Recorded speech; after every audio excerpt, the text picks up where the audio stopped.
لا حول ولا قوة إلا بالله العلي العظيم أعوذ بالله من الشيطان اللعين الرجيم بسم الله الرحمن الرحيم الحمد لله الذي هدانا لهذا وما كنا لنهتدي لولا أن هدانا الله لقد جاءت رسل ربنا بالحق والصلاة والسلام وتحية والإكرام وصاحب الدين والإسلام وأمر الشريعة والأحكام وحل والحرام ورکن والقیام والسجود والمقام والصلاة والصیام والکتاب والقرآن والحجت والبرہان والمحبت والعرفان والحق والبیان علی النبی علم مدنی الحاشمی المکی المطلبی سیدنا و سید الکونین امام المشرقین والمغربین سلطان الحرمین امام القبلتین وصاحب کعبہ و قوسین وجد الحسن والحسین سید الانبیاء والمرسلین وخاتم النبیین ورحمت للعالمین طٰہ و یاسین بشیر نر مصدت نبی نر معیت المصطفى الامجد محمود الاحمد ابی القاسم محمد اللہم صلی اللہ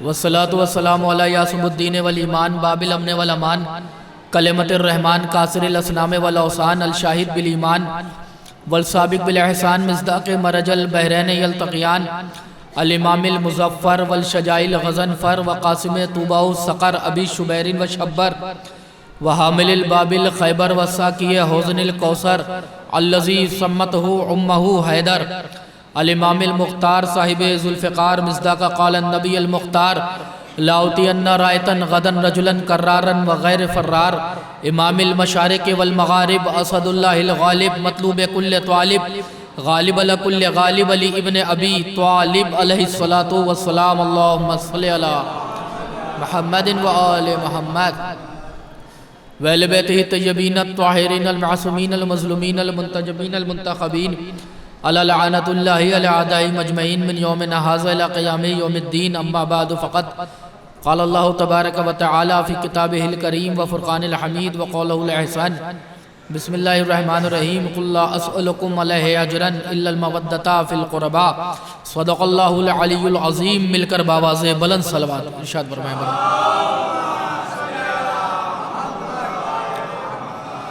برادران ایمانی محبان رسول و آل رسول ماتمداران سید الشہداء غلامان پنجتن پاک عاشقان حیدر کرار بفیض آل محمد بتائید الہی ہمیں یہ موقع یہ منزل یہ محل ملا تاکہ ہم ایک بار اور ذکر محمد و آل محمد کر سکیں اور علی ابن ابی طالب کے فضائل اور مصائب کو بیان کر سکیں یقیناً آپ دن بھر کے تھکے ہیں روزے کی گردش دھوپ کی تمازت اس میں عبادت پروردگار اور اس کے بعد پھر یہ مجلس کا یہاں پر آنا تابوت کا گشت ہونا جلوس کا انعقاد کرنا یقیناً یہ ایسا ہی ہے جیسے سونے پہ سہاگا کہ آپ خدا کی عبادت سے فارغ ہو کے اہل بیت کی منقبت پڑھنے کے لیے آ گئے لہٰذا ہم اور آپ یہاں پر اہل بیت اطہار کو خراج عقیدت دینے کے لیے آئے ہیں خداوند عالم کا جتنا شکر ادا کرا جائے اتنا ہی کم ہے کہ اس نے ہمیں یہ موقع عنایت فرمایا تاکہ ہم اہل بیت اطہار کا ذکر کر سکیں آپ غور فرما رہے ہیں تھوڑا سا توجہ دیجئے گا لفظوں پر خداوند عالم کا یہ احسان ہے ہم پر کہ اس نے ہمیں جانور نہیں بنایا انسان بنایا یہ احسان ہے کہ نہیں ہے تو اس پہ شکر کا سجدہ ہونا چاہیے کہ معبود تیرا شکر ہے کہ تو نے ہمیں جانور نہیں بنایا مویشی نہیں بنایا پرندہ نہیں بنایا کیا بنایا انسان بنایا جس کو اشرف المخلوقات کہا گیا تو آئیے بارگاہ الہی میں شکر کرتے ہیں کہ معبود تیرا شکر ہے کہ تو نے ہمیں انسان بنایا جب اس کا شکر اور آگے بڑھا تو اس نے ہمیں مسلمان بنایا پہلے اس نے ہمیں انسان بنایا جب انسانیت اتنا شکر کرنے لگی تو اب اس نے عروج اور بڑھا کے انسان سے مسلمان بنا دیا جب مسلمان شکر کرنے لگا تو اسے عاشق آل عمران بنا دیا جب مسلمان شکر کرنے لگا تو اسے عاشق اب دو تین لفظوں پہ پتہ چلے گا کہ آپ واقعی دن بھر کے تھکے ہوئے ہیں یا روزے سے تر و تازہ ہو گئے ہیں پہلے اس نے ہمیں انسان بنایا جب شکر کیا تو اس نے مسلمان بنایا جب مسلمان ہونے کے بعد ہم نے اور شکر کیا تو عاشق آل عمران بنا دیا جب اور یہی شکر جب آسمانوں پہ پہنچا تو عاشق آل عمران سے محمد کو امتی بنا دیا جب یہی شکر 7ویں آسمان پہ پہنچا تو علی کا شیعہ بنا دیا. یہی شکر جب سورج اور ستاروں کی طرح چمکنے لگا تو فاطمہ کی دعا بنا دیا. شکر بڑھتا جاتا تھا، فضائلوں کے قصیدے بڑھتے جاتے تھے. معبود کے ایسا بھی کوئی شرف ہے جو اس سے بھی آگے نکل جائے گا؟ کہاں؟ ہاں، جب ہمارا کرم مقام کعبہ قوسین پہ پہنچ جاتا ہے تو پھر حسین کا حسینی بنا دیتا ہے، آخری امام کی رعایا بنا دیتا ہے. مل کر نام حیدر کرار پر بلندری صلوات پڑھ دو پر محمد والے.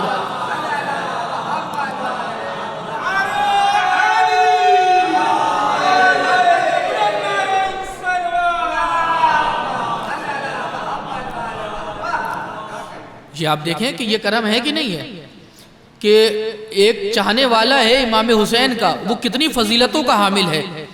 وہ خدا کا بندہ بھی ہے، پہلے انسان ہے، پھر وہ مسلمان بھی ہے، پھر محمد کا امتی بھی ہے، علی کا شیعہ بھی ہے، حسین کا حسینی بھی ہے، جناب فاطمہ کی دعا بھی ہے.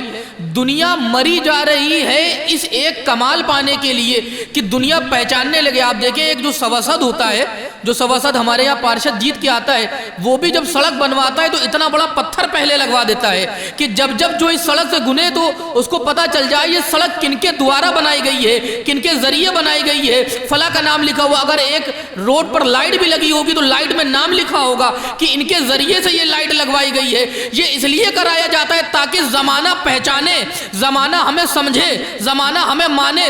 تو جہاں دنیا مری جا رہی ہے اس بنا پر کہ ہمیں پہچان لیا جائے، وہیں کچھ ایسے افراد تھے کہ خدا نے ان میں فضائل جمع کر کے رکھ دیے. وہ ایک ہی وقت میں حسین کے چاہنے والے بھی ہیں، علی کے ماننے والے بھی ہیں. یہ کمال ہے آل محمد کے چاہنے والوں کا. اور آپ دیکھیں کہ آج کی شب ذات علی ابن ابی طالب علیہ السلام کے نام برکت سے منسوب ہے. آج امیر المومنین کا یوم شہادت ہے. بس چونکہ وقت نہیں لینا ہے آپ کا، مشکل سے 15-20 منٹ میں گفتگو تمام ہو جائے گی. آپ دیکھیں کہ جس آیہ کریمہ کی تلاوت فرمائیں بڑی مشہور و معروف آیت ہے، قُلْ لَا أَسْأَلُكُمْ عَلَيْهِ أَجْرًا إِلَّا الْمَوَدَّةَ فِي الْقُرْبَى. اے میرے حبیب ان سے کہہ دیجئے کہ مجھے اجر رسالت کچھ نہیں چاہیے سوائے میرے اہل بیت سے، بولیے، محبت کریں. میرے اہل بیت سے محبت کریں، یعنی رسول اکرم نے اپنی محبت، اپنی اجر رسالت اہل بیت کی محبت کو بنایا، اہل بیت کی محبت کو بنایا. اب اگر یہ محبت نہیں ہوگی تو ہماری زندگی کا ہر کام بیکار ہے. آپ دیکھیں کہ ہم ایک جگہ پہ گئے، غور سے سنیے گا 2-3 جملے. تو ہمارے دوست نے ہماری دعوت کری. تو جب دعوت کری تو انہوں نے، اب ظاہر سی بات ہے جب دعوت ہوتی ہے تو آدمی فاقہ تو کرائے گا نہیں، ایک گلاس پانی پلا کے تو بھیجے گا نہیں کہ یہ لیے ایک گلاس ٹھنڈا شربت پیجئے روح افزے کا اور خدا حافظ. دعوت کا مطلب یہ ہوتا ہے کہ غذا، کھانا، طعام. جب انہوں نے کہا، کہنے لگے مولانا آپ کے لیے ابھی یہ مرغے کا گوشت بالکل تازہ لائے ہیں. باہر گلی میں مرغا ٹہل رہا تھا، پکڑ کے چپے سے پڑوسی کا تھا اور کاٹ کے آپ کے لیے بنایا ہے. تو جو ابھی تک ہم خوش ہو رہے تھے کہ چلو ہمارے لیے مرغے کا سالن بنا ہے، جیسے ہی اس نے کہا گلی میں ٹہل رہا تھا، پڑوسی کا تھا، جیسے ہی اس کی آنکھ بچی ہے پکڑ کے لا کے ذبح کر کے اور بنا کے آپ کے سامنے لے آئے ہیں. ویسے ہی میں نے کہا کہ اب یہ مرغا جو ہے یہ حرام ہے. نہیں، آپ نے غور نہیں فرمایا، یہ مرغا کھانا حرام ہے. وہ کہنے لگا کیسی بات کرتے ہیں؟ اس نے فوراً جو ہے محلے کے مولانا کو فون ملا دیا. کہنے لگے یہ بتائیے کیا مرغا کھانا حلال ہے کہ حرام ہے؟ تو مولوی صاحب بولنے لگے کہ نہیں، مرغا کھانا حلال ہے، اتنا حلال ہے کہ خود بھی کھائیے اور ہمیں بھی کھلائیے. مرغا کھانا حلال ہے. تو میں نے کہا نہیں، وہ مرغا کھانا حلال ہے مگر یہ مرغا کھانا حرام ہے. انہوں نے توضیح المسائل نکال کے دکھا دی کہ مرغا کھانا حلال ہے. میں نے کہا نہیں، آپ بات نہیں سمجھے، تمام مرغے کھانے حلال ہیں مگر یہ حرام ہے. کیوں؟ کیونکہ آپ نے یہ پڑوسی کی آگ بچتا، جیسے ہی پڑوسی کی آگ بچی اور آپ اس کو چرا کے لیے آئے، حرام اس لیے ہو گیا کہ آپ نے اس گوشت کی قیمت ادا نہیں کری. نہیں، آپ نے غور نہیں فرمایا. آپ نے اس کھانے کی، آپ نے اس غذا کی، آپ نے اس گوشت کی قیمت ادا نہیں کری، اس کی اجرت ادا نہیں کری، اس کا پیمنٹ نہیں کیا. چونکہ اگر کسی چیز کی اجرت نہ دی جائے، کسی چیز کی قیمت نہ دی جائے، کسی چیز کی پیمنٹ نہ کری جائے تو وہ بھلے ہی حلال ہے مگر اس وقت وہ حرام ہو جائے گی۔ ایک قربانی کا بکرا آپ لینے جاتے ہیں تو ہر چیز دیکھتے ہیں، لیکن کبھی ایسا ہوا ہے کہ آپ آگ بچا کے بکر منڈی سے بکرا چرا کے لیے آئے ہو اور صبح قربانی کرا لیں تو یہ آپ اپنے دل کو تسلی دیں گے قربانی قبول نہیں ہوگی، کیونکہ قبول تب ہوگی جب بکرے کی اجرت ادا کر دی جائے گی، جب اس کی اجرت ادا کر دی جائے گی، جب اس کی پیمنٹ ادا کر دی جائے گی۔ اب لفظ سنیے، اگر کسی چیز کی اجرت ادا نہ کری جائے تو حلال چیز بھی حرام ہو جاتی ہے۔ جس طرح سے بغیر اجرت ادا کرا ہوا مرغا حلال تھا مگر حرام ہو گیا، یہی وجہ تھی کہ محمد نے کہا قُلْ لَا أَسْأَلُكُمْ عَلَيْهِ أَجْرًا إِلَّا الْمَوَدَّةَ فِي الْقُرْبَى، اگر مجھے میری اجر رسالت کچھ دینا چاہتے ہو تو میرے اہل بیت سے محبت کرو، تو رسول اللہ کی محبت کا اجر ہے اہل بیت کی محبت۔ اب جو اہل بیت کی محبت نہیں دیتا وہ نماز پڑھتا ہے پر قبول نہیں ہوتی، وہ روزہ رکھتا ہے پر قبول نہیں ہوتا، وہ حج کرتا ہے پر قبول نہیں ہوتا، وہ زکوٰۃ دیتا ہے پر قبول نہیں ہوتا۔ وہ اس لیے نہیں ہوتا کیونکہ اس نے زکوٰۃ تو دی ہے، اجر رسالت نہیں دیا ہے۔ آپ نے غور فرمایا، اس نے اس کی اجرت نہیں دی ہے، تو ظاہر سی بات ہے جب ہم کسی قیمت، کسی شے کی اگر قیمت نہیں ادا کریں گے تو وہ حلال چیز بھی حرام ہو جائے گی۔ مولا کائنات چھٹے امام صادق علیہ السلام بیٹھے ہوئے ہیں، توجہ ہے کہ نہیں آپ کی؟ بیٹھے ہوئے ہیں اور امام کے بعد ایک شخص آیا اور آن کے کہنے لگا مولا یہ بتائیں کہ دین کیا ہے؟ مولا دین کیا ہے؟ تو امام نے فرمایا دین 5 چیزوں کا نام ہے۔ امام نے کیا فرمایا؟ دین 5 چیزوں کا نام ہے۔ مولا وہ بتائیں کون سی چیزیں ہیں؟ تو امام نے فرمایا اول نماز۔ تھوڑا تو بیدار رہیں گے، کیا فرمایا؟ اول نماز۔ تو ظاہر سی بات ہے خوش ہو گیا، ظاہر سی بات ہے نماز کے ذکر میں سب کو خوش ہونا چاہیے۔ ہم اور آپ خوش نہیں ہوں گے تو کون خوش ہوگا؟ ایک گھنٹہ بجانے والا، چرچ میں جانے والا تو خوش ہوگا نہیں، وہی تو خوش ہوگا جو نماز پڑھتا ہے۔ اور نماز حسینیت، اور حسینیت نماز کیا کہنے؟ علی والا نمازی، نمازی علی والا، اور کیا کہنے؟ بلکہ نماز کی عظمت میں ایک جملہ کہ اجازت ہے کہوں، وصول فرمائیے گا۔ نماز کی عظمت میں اگر ہم سے لوگ کہیں کہ آپ ایک جملے میں نماز کی عظمت بتائیے تو بس یہی ہے کہ نماز کی عظمت اور کیا بیان کری جائے کہ مولا علی نے تخت و تاج کے لیے سورج نہیں پلٹایا تھا، نماز کے لیے سورج پلٹایا تھا۔ آپ نے غور فرمایا کہ نماز کی کیا عظمت ہے؟ امیر المومنین نے تخت و تاج کے لیے سورج نہیں پلٹایا تھا، کہے کے لیے پلٹایا تھا؟ نماز کے لیے سورج۔ اب اس سے بڑھ کر عظمت کیا ہوگی کہ علی ابن ابی طالب کے اختیار کا نام ہے نماز۔ تو امام نے اس سے پوچھا کہ مولا دین کیا ہے؟ امام نے فرمایا 5 چیزوں کا نام دین ہے۔ پہلی چیز کا کیا نام ہے؟ نماز۔ مولا دوسرا؟ تو امام نے فرمایا روزہ۔ روزہ بھی بہت نیک عبادت ہے، جیسے ابھی ہم آپ لوگ رکھ رہے ہیں کہ امام فرماتے جب کوئی روزہ رکھتا ہے تو اس سے گناہ اتنا دور ہو جاتا ہے جیسے مشرق سے مغرب۔ نہیں، آپ نے غور نہیں فرمایا۔ آپ کو احساس ہو، جو روزہ رکھ رہے ہیں ان کو احساس ہوگا جب آپ روزہ رکھتے ہیں تو آپ سے گناہ اتنے دور ہو جاتے ہیں جیسے مشرق سے مغرب۔ اب آپ جب روزہ رکھ لیں گے تو آپ غلط جگہ نگاہ بھی نہیں ڈال رہے ہیں، غلط کلام بھی نہیں کر رہے ہیں، غلط چیزیں بھی نہیں کر رہے ہیں۔ کیوں؟ کیونکہ آپ کو ڈر ہے 2 بجے تک روزہ رکھ لیا، ایسا نہ ہو کوئی گناہ ہو جائے روزہ چلا جائے، خواہ خواہ دن بھر کی محنت جو ہے ضائع چلی جائے گی۔ اور خصوصاً 4 بجے کے بعد تو اور اہتمام ہوتا ہے کہ ایسا نہ ہو دن بھر کی پوری محنت رائگاں چلی جائے۔ اس کا مطلب روزہ جو ہے وہ گناہوں سے روکتا ہے۔ یہ 30 دن اللہ تعالیٰ کو ہمارے روزے لے کے اپنا قد نہیں بڑھانا تھا کہ مسلمان 30 دن روزے رکھیں گے تو خداوند عالم اور بڑا ہو جائے گا۔ کہا نہیں، تمہیں متقین بنانے کی ایک آلہ عطا کرا ہے کہ 30 دن روزہ رکھ کے شریف بننے کی سہولیت حاصل کر لو۔ لہذا یہ روزہ اس لیے تاکہ نفس کو یہ بیدار کرتا ہے۔ تو آپ نے غور فرمایا، تھکے تو نہیں آپ؟ پہلا مولا دین کیا ہے؟ فرمایا 5 چیزوں کا نام دین ہے۔ مولا پہلا نماز، بہت خوش ہوا۔ مولا دوسرا کہ روزہ، بہت خوش ہو گیا۔ مولا تیسرا بتائیے کیا ہے؟ کہ حج، ماشاءاللہ۔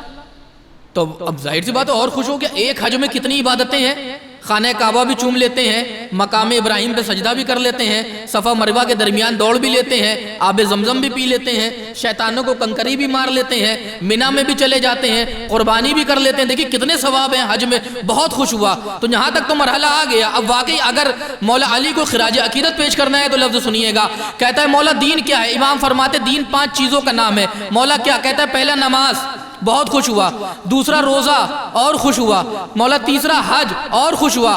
جیسے ہی کہا مولا چوتھا کیا ہے؟ امام نے کہا بولیے چوتھا کیا ہے؟ امام نے کہا زکوٰۃ۔ تو اب اور خوش ہو گیا کہ بھائی آپ دیکھیں زکوٰۃ۔ اگر امام فرماتے حدیثوں میں ملتا ہے کہ کسی نے پوچھا مولا یہ خدا کی عدالت کے خلاف نہیں؟ غور سے سنیے گا، خدا کی عدالت کے خلاف نہیں؟ کسی کو تو اتنا امیر بنا دیا کہ گننے کی فرصت نہیں، کسی کو اتنا غریب بنا دیا کہ اس کے بعد 1 روپیہ بھی نہیں۔ تو امام نے فرمایا وہ غریب پریشان نہ ہو، بلکہ اسے تو خود شکر ادا کرنا چاہیے کہ خدا نے اسے کم دولت دی ہے تو وہاں کم حساب دینا پڑے گا۔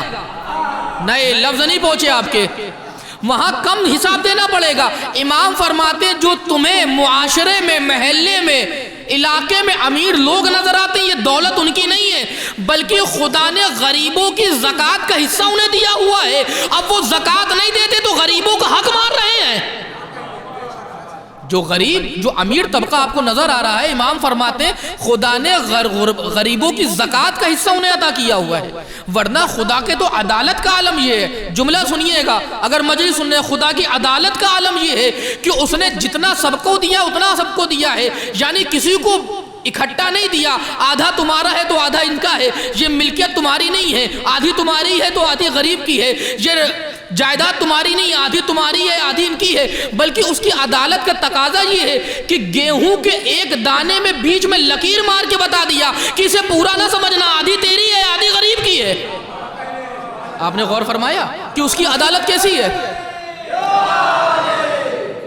اس کی عدالت کا عالم کیا ہے کہ گیہوں کا اگر آپ دانہ دیکھیں تو اس میں بھی ایک بیچ میں لکیر بنی ہوئی ہے کہ تمہیں ایک دانے کو بھی اپنا نہ سمجھنا، اس میں بھی کسی غریب کا حصہ لگا ہوا ہے، اس میں بھی کسی کا حصہ لگا ہوا ہے۔ تو کہاں تک مرحلہ آ گیا؟ چوتھے نمبر تک۔ مولا دین کیا ہے؟ امام فرماتے دین 5 چیزوں کا نام ہے۔ مولا پہلی چیز کون سی ہے؟ کہا نماز، بہت خوش ہونے لگا۔ مولا دوسری چیز کون سی ہے؟ کہنے لگا روزہ، اور خوش ہوا۔ مولا تیسری چیز کون سی ہے؟ حج۔ مولا اب چوتھی کون سی چیز ہے؟ کہنے لگا زکوٰۃ۔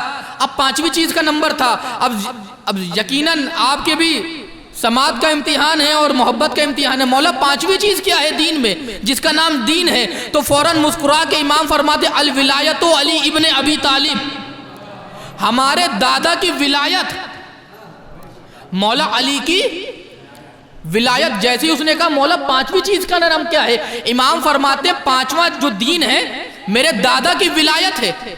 نہیں مجمع غور نہیں فرمایا آپ نے، ہمارے دادا کی ولایت ہے۔ تو ظاہر سی بات ہے سوال کرنے والے کا شجرہ مبارک نہیں تھا، نسل مستحکم نہیں تھی، شجرہ طیب و طاہر نہیں تھا، خون پاکیزہ نہیں تھا۔ وہ آدمی جو نماز، روزہ، حج و زکوٰۃ کے نام پہ خوش ہو رہا تھا، جیسے امام نے فرمایا کہ 5ویں چیز میرے دادا کی ولایت ہے، تو چہرہ بگاڑ کے کہتا ہے۔ اب جیسے 5ویں نام پہ علی کی ولایت کو سن لیا تو فوراً، اب دیکھیے ظاہر سی بات ہے اب ایسا ہوتا ہے، اب آپ بیٹھے ہوئے ہیں، اب مجھے مجلس پڑھنی ہے، اب کوئی صاحب چاہتے ہیں کہ ہم مجلس نہ پڑھیں، تو انہوں نے کیا کرا، اسی وقت پہ ایک مجلس اور رکھ لی، اب وہ آگے بڑھنے لگا۔ اب ظاہر سی بات ہے مجلس ہو رہی ہے، مجلس میں تو ہٹا نہیں پائیں گے، مجلس میں تو ہٹا نہیں پائیں گے، جب ہٹا نہیں پائیں گے تو مجلس میں تو ہم نے تو پڑھا نہیں۔ تو جیسے ہی اس نے کہا کہ پہلا نماز، دوسرے روزہ، تیسرا حج، چوتھا زکوٰۃ اور 5واں علی کی ولایت، تو اب ظاہر سی بات ہے علی کی ولایت کو کم کیسے کرا جائے، تو اس نے کراس کوشچن کیا کہ اچھا مولا یہ بتائیے ان 5 میں افضل کیا ہے، ان 5 میں افضل کیا ہے؟ بھائی اول نماز ہے، دوسرا روزہ ہے، تیسرا حج ہے، چوتھا زکوٰۃ ہے اور 5واں علی کی ولایت ہے۔ تو ظاہر سی بات ہے نام مولا علی کی ولایت کا آ گیا، وہ چاہنے والا علی کا تھا ہی نہیں، لیکن امام نے علی کی ولایت کو 5واں دین کا ستون بنا دیا۔ تو اب اس نے مولا علی کی ولایت کو کم کرنے کے لیے یہ ایسا سوال کیا کہ امام خود کم کر دیں گے، تو اس نے فوراً سوال کیا تو جب علی کی ولایت کو آپ نے شریک کر دیا تو یہ بتائے 5 میں افضل کیا ہے؟ اس کا یہ نظریہ تھا کہ امام نماز کو افضل کہیں گے، امام روزے کو افضل کہیں گے، امام حج کو افضل کہیں گے، امام زکوٰۃ کو افضل کہیں گے، تو جب امام خاموشی کے عالم میں تھے تو خود ہی بولتا ہے اچھا مولا پھر نماز افضل ہوگی۔ اللہ اکبر، سنیے غور سے، غور فرما رہے ہیں۔ دیکھیے میں کہتا ہوں کہ مجلس میں آیا کریے تو یہ پان مسالہ نہ کھایا کریے، آپ صلوات اور سبحان اللہ بھی نہیں کہہ پاتے ہیں، یہ خسارہ ہے آل محمد کی بزم میں۔ ایک صلوات پڑھو پر محمد و آل محمد۔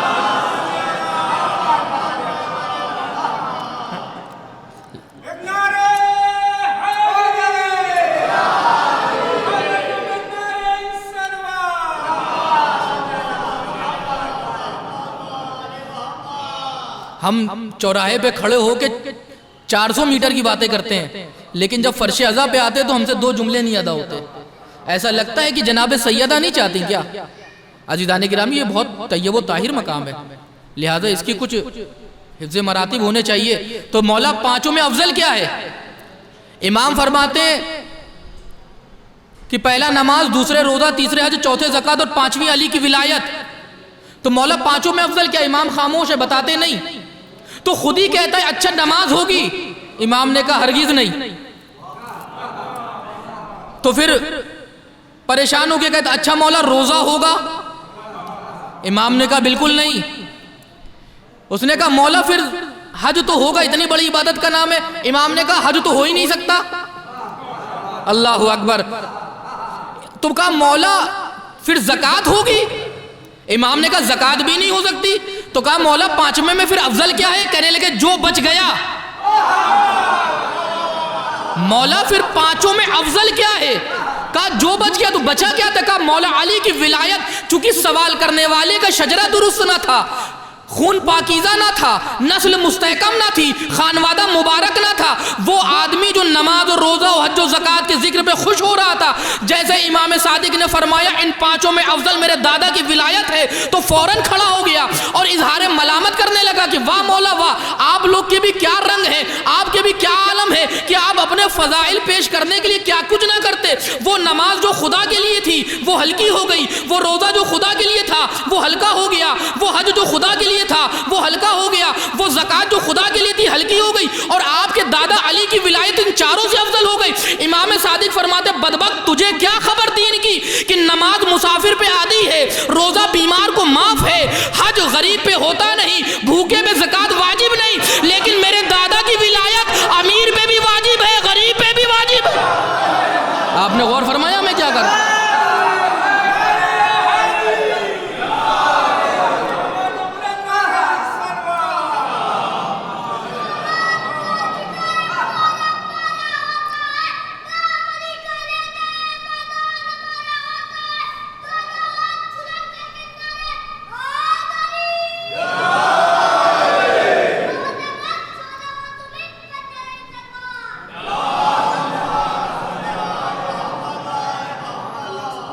آپ نے غور فرمایا؟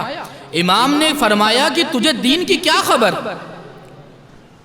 تجھے دین کی کیا خبر کہ نماز مسافر پہ آدھی ہو جاتی ہے، روزہ بیمار کو معاف ہو جاتا ہے، جس کے بعد استطاعت نہیں ہے اس پہ حج نہیں ہوتا، جو بھوکا ہے وہ زکوٰۃ نہیں دیتا۔ لیکن کبھی آپ نے سنا ہے کہ جب آپ پر نماز عشاء کی 2 رکعت ہو گئی کیا علی کی ولایت بھی عادی ہوئی؟ جب آپ بیماری میں ٹائیفائیڈ سے جوجھ رہے تھے، جب اللہ تعالیٰ نے کہا تمہیں ٹائیفائیڈ اور جوائنٹس ہو گیا اب روزہ نہ رکھو، تو کیا کبھی ایسا کچھ ہوا کہ علی کی ولایت کی بھی چھٹی ہو گئی ہو؟ جب آپ بھوکے تھے آپ پہ زکوٰۃ واجب نہیں تھی تو کیا علی کی ولایت بھی واجب نہیں تھی؟ کہا نہیں، کائنات میں مولا علی کی ولایت ہی تو ہے جو جب زندگی میں پیدا ہوتے تب سے میٹر شروع ہوتا ہے، اور جب زندگی میں آخری سانس لیتے تب تک چلتا رہتا ہے، نہ یہ قصر میں عادی ہوتی ہے نہ یہ بیماری میں معاف ہوتی ہے۔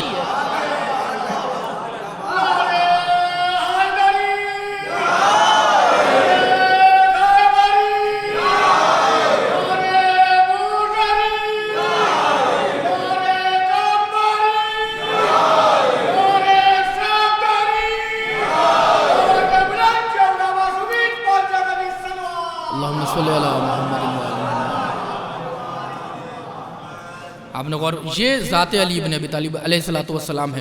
مولا کائنات معجزہ دکھاتے نہیں تھے، ذات علی اپنے آپ میں خود ایک معجزہ ہے۔ جناب امیر کی ذات مقدس اپنے آپ میں خود ایک معجزہ ہے. آپ دیکھیں بس یہ 2 جملے اور ربط مصائب اور سفر تمام. ماشاءاللہ خدا آپ کو سلامت رکھے. مولا کائنات کی ذات خود معجزہ ہے. آپ دیکھیں کہ جو 2-3 جملے، جو شجاعت، جو طاقت 18 سال کی عمر میں ہوگی وہ 60 سال کی عمر میں نہیں ہوگی. یہی ہے نا. ہم فتح پور مجلس پڑھنے گئے اور جب مجلس پڑھنے جانے لگے تو لوگ کہنے لگے آپ فتح پور جا رہے ہیں مجلس پڑھنے، وہ جو نامی گرامی پہلوان ہیں ان سے مل لیجئے گا. وہ ایک بار میں 5 لوگوں کو پٹک دیا کرتے تھے. اب چونکہ جب ہم پہنچے تو ان کا گھر پہلے ہی تھا تو ہم نے کہا لو ملاقات کر لے. اب جو ملاقات کرنے پہنچے تو دیکھا ڈنڈے کا سہارا لے کے کمر پہ ہاتھ رکھ کے ہلتے ہوئے چلے آ رہے ہیں. میں نے کہا آپ کون؟ کہنے لگے میں وہی پہلوان ہوں جس سے آپ ملنے آئے تھے. میں نے کہا میں نے تو سنا تھا کہ آپ ایک وقت میں 5 لوگوں کو اٹھا کے پٹکتے تھے. کہنے لگے ہاں بیٹا وہ میری جوانی کا عالم تھا، یہ ضعیفی کا عالم ہے. تو پتا چلا جو طاقت ہوتی ہے وہ عمر کے حساب سے گھٹتی جاتی ہے.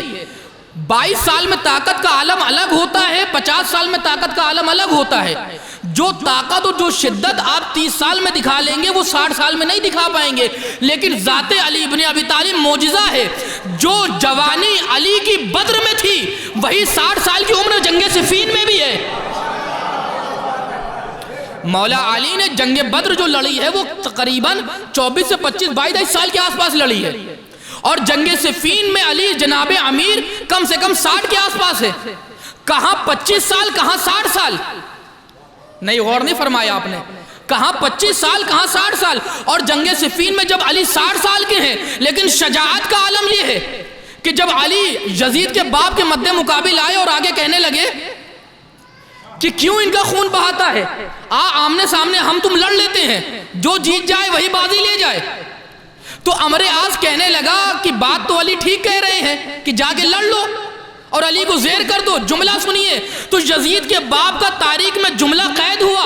اے عمرو عاص کیا مجھے تو نے بے وقوف سمجھا ہے؟ وہ کائنات میں پیدا ہی کون ہوا جو ابو تراب کی تیغ سے نکل کر باہر آ جائے؟ اللہ اکبر. وہ کائنات میں سورما ہی کہاں پیدا ہوا جو علی ابن ابی طالب کی تیغ سے بچ کر آ جائے؟ تو یہ علی آج 60 سال کے ہیں. علی 60 سال کے ہیں اور طاقت کا عالم یہ ہے کہ دشمن ڈر رہا ہے. تو جو بدر میں طاقت ہے وہی صفین میں بھی طاقت ہے. پھر اس کے بعد آپ دیکھیں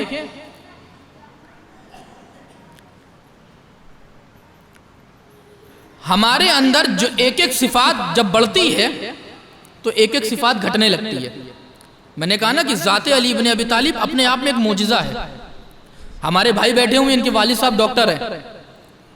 تو جب ڈاکٹر ہیں شاکر صاحب بہترین خطیب مجلس پڑھتے ہیں تو وہ ڈاکٹر ہیں لیکن وہ وکیل نہیں ہے.